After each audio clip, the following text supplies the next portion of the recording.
Déter répond à nos questions sur l'hyperhidrose.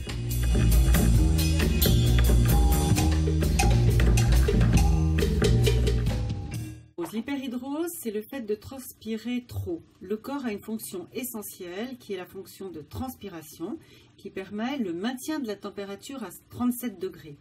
On souffre d'hyperhidrose quand on transpire beaucoup trop par rapport à la température extérieure et que l'on transpire même quand il fait froid.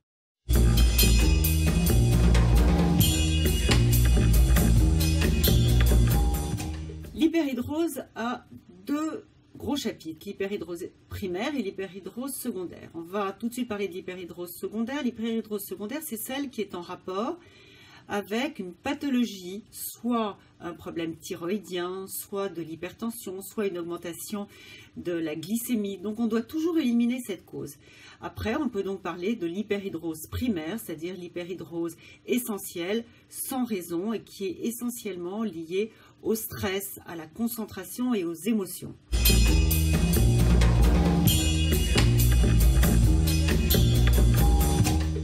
Le diagnostic de l'hyperhidrose est un diagnostic d'interrogatoire. Il suffit d'interroger le patient, il va nous décrire des accès de transpiration des mains, des pieds, surtout des aisselles, de temps en temps du visage, totalement déconnecté de la température extérieure.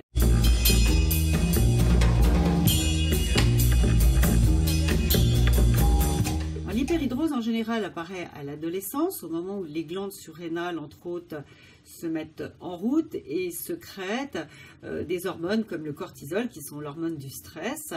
Et c'est à ce moment-là que se met en place l'hyperhidrose primaire essentielle. Comme en vieillissant, le nombre de glandes sudorales diminue, en règle générale, plus on prend de l'âge et moins on transpire. Donc voilà l'évolution normale de l'hyperhidrose, mais on souffre d'hyperhidrose pendant une bonne vingtaine d'années à partir du moment où on est sujet à ce type de pathologie.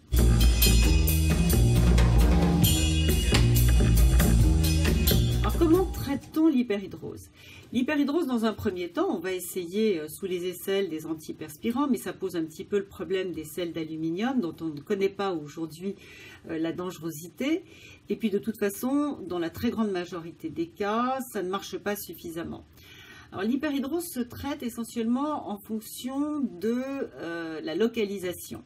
Au niveau des mains et des pieds, le traitement qui marche le mieux est ce qu'on appelle l'ionophorèse. L'ionophorèse, on achète un matériel, ça se compose de deux petits bacs que l'on remplit d'eau et qui sont connectés à un générateur électrique. On pose les mains et les pieds dedans, ce sont des séances de 20 minutes.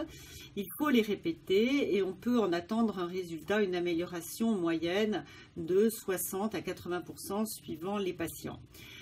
C'est le meilleur traitement au niveau des mains et des pieds. Au niveau des aisselles, on a deux types de traitements.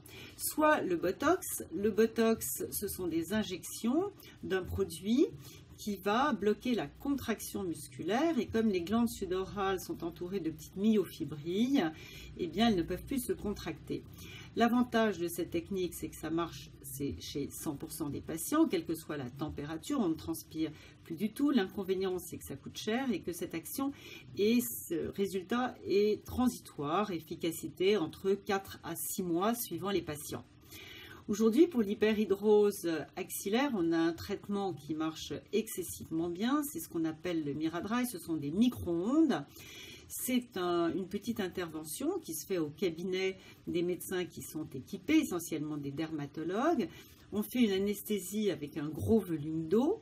Ce volume d'eau permet, de rendre le traitement totalement indolore et de mettre sous la peau un volume d'eau de façon à ce que quand les micro-ondes vont rentrer dans la peau, elles ne vont pas aller toucher les nerfs et les vaisseaux. Le résultat de cette petite intervention est une amélioration définitive en une séance d'à peu près 1h30 de 80% des odeurs et de 80% du taux d'humidité. Donc c'est un réel confort pour les patients.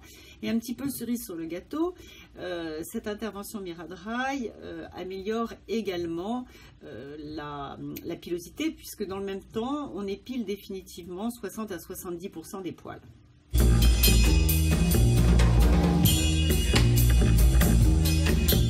Alors c'est un tabou, l'hyperhidrose. Les gens ne consultent pas, ne veulent pas en parler. Les auréoles sous les bras, c'est un sujet de stress et de complexe. Donc il faut rompre le tabou. Il faut aller consulter des médecins qui connaissent l'hyperhidrose, qui sont équipés, qui connaissent tous ces différents traitements. La plupart du temps, ce sont des dermatologues, que certains endocrinologues connaissent bien également le problème. Il faut oser poser la question, regarder sur Internet quels sont les différents traitements, les centres français où on peut se faire traiter, et puis pousser leurs portes et aller exposer son problème. Vous aussi, partagez votre expérience en nous écrivant à l'adresse suivante: rédacteur en chef @santésurlenet.com.